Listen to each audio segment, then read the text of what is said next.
Hey, it's Jen here, and I want to ask you a quick question. Do you feel like right now you're struggling, you're overwhelmed, you don't know what to do? Do you feel like you're not moving forward, either whether it's your life, your business, relationships, weight loss, health, whatever it is? Do you feel like you just don't know how to move forward? And it's 2016, it's a new year, and there's all this talk about goals and results and accomplishments, and you're feeling like, Well, I want to share with you a little story today. This is the no-fail plan. Seriously, the no-fail plan to have success in anything in 2016. And I'm going to relate a little story with you because you can see I'm on a tennis court right now. I'm at a club I belong to playing tennis. It's me and the ball machine. And why am I here doing this? Well, let me tell you. I absolutely love tennis, but I haven't played for 15 years. And so I decided last year, if you've been following me, part of being, 40licious and fierce and living out loud is doing things that you're absolutely passionate about, like on fire passionate about. And I forgot about tennis. And there was just a little burning inside to get back into it. So I joined a team here. But here's the catch. That the Tennis Association, USTA, when you join a membership and you join a league, it gives you a rating, so a number rating. And it gave me a rating of something that was a number that was higher, one step higher, one level higher, one skill level higher than where I was when I left tennis 15 years ago. And at this point, I have a couple of options. Number one, I can appeal the rating and go back down to where I was and play at that level, which is totally fine. There's nothing wrong with that. Or I could choose to stay at the level they rated me and challenge myself to build my skills and get better. Well, just because of the nature of who I am and what I want to do, I decided to stay and challenge myself, besides the fact that it's really hard to get, leveled up in tennis.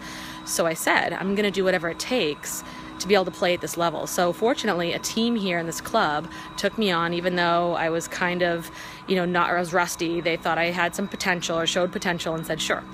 And so I practiced with them once a week at team practice. And, I was rusty. I was very inconsistent and rusty.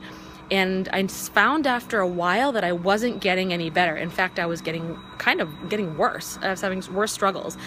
And it came clear to me, and you're like, what does this have to do with business? Who cares?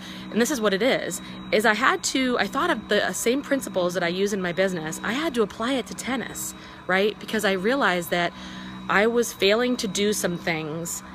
I looked at myself, because that's what we have to do when we're struggling. We don't blame the circumstances or other people around us. We look first here and say, what do I need to do in order to get the desired result that I want? And I realized that I wasn't following the steps that I needed to take. So what did I do? I said, I'm going to do exactly what I would do in my business. I'm going to do here. And what is that? So number one, I had to make a decision. I had to make a decision to check my ego at the door and say, I'm going to just really do what it takes and to get either what my goal was, this is what it is, to play at the level that I'm at or better. How can I play equal to these women or beat them? Okay, that was what I said. I'm going to do what it takes. I made that decision, do what it takes to get that done. Number two is I had to find somebody who had the results that I want and who's qualified to teach based on their results. They can teach me what I need to know and help me build my skills. I found a coach, mentor, whatever you want to call it. So our coach that teaches our team drills, I talked to him and said, okay, need some lessons, got to work. So what's the third thing I had to do? Well, empty the cup. Again, like I said, check the ego at the door, forget whatever I knew about tennis, and say, Coach, teach me. I will do what you say, right? And he did. So what did he do? Now here's number 4. And this is what we do every single time, even though we've been coaching for a couple of months. Here's what we do every time. You have to work on the basics. You have to master the basics. He didn't come in and teach me some ninja strategies or some fancy tricks or ways to hit. He said, you are going to go back and reprogram your mind and master the basics. And what does that mean? It means here, master the basics of your mind, because it's an important part of the game or business or anything we do in life. Mindset, even the tennis coach has me work on this. And also the basics, the basic moves, forehand, backhand, volley, serve, and some footwork. Basics. Because he said, and this is so true even in business, I had to laugh, nobody takes the time to master the basics. And he said, you will do well and you will start really beating these people up because So many start out, but they don't take the time to master it. And they try to do the fancy moves and they get frustrated and their mind gets in the way and they don't have the mechanics. There you go, okay? So you master the basics, mindset and mechanics. And then after that, number 4, you do what your coach says, rinse and repeat until you get the success that you want, right? So that's what I do. That's why I'm here with the ball machine. Rinse and repeat.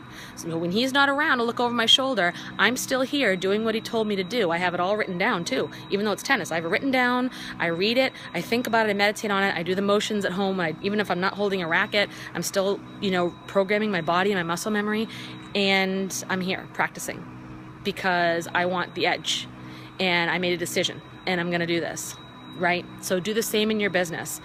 Do those same steps. Make the decision, find a coach, be coachable, master the basics, and then rinse and repeat until you succeed. Do what your coach says. Those are 5 steps, the no-fail plan, the 5 steps to succeeding in anything in 2016. Because remember, most of your competitors do not take the time to do these steps.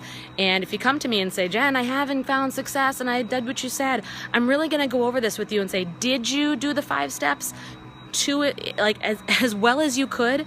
Because that's the next question. You have to be honest with yourself throughout this whole process and say, am I doing the steps to the level that I need to do them to get my desired result?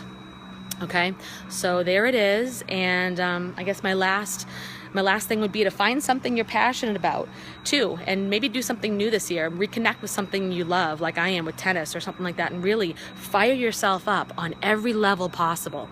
Healthy, exercise, activities, relationships, business, whatever it is, fire yourself up, all right? So that's it for me. Connect with me on Facebook. If you want to know how I'm mastering the basics in my business, okay, I'm working on this, in fact, right now, right this minute, so let me know. Send me a Facebook message. Go to my website, rockyourbizwithjen.com, and subscribe to my newsletter, and I'm telling everybody how I'm doing it. I'll let you know how to get yourself involved and get in the know, all right? So take care, you guys, and I'll see you on the next video.